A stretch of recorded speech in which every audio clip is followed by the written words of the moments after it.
Week 3 for the McClain Tigers kicks off with a tough test against the 2-0 Zane Trace Pioneers. The game starts with a long McClain drive that stalls out deep in Pioneer territory.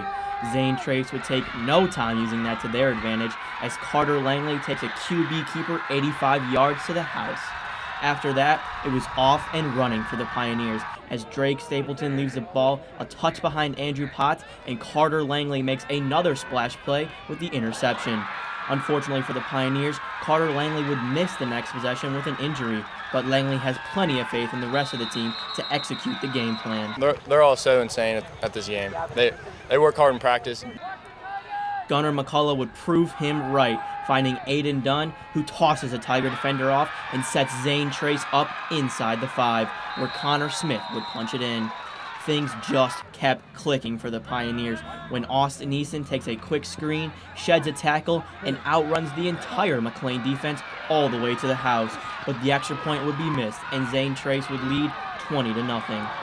With the seconds waning at the end of the first half, Carter Langley found the end zone a second time on the day with a QB sneak, taking the Pioneers into the locker room up 26.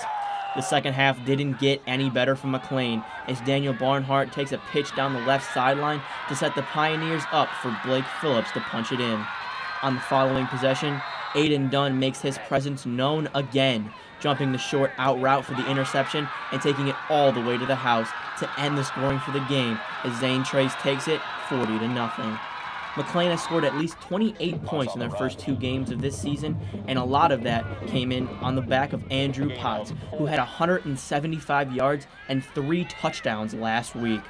In this game, however, the Tigers were kept completely off the board, and Potts' rushing yards were nearly cut in half as he had 81 yards on the ground and could not find the end zone. Stopping Potts was a main pillar of the defensive game plan, according to Zane Trace head coach Keith Hinton. Our game plan is really to stop the running game.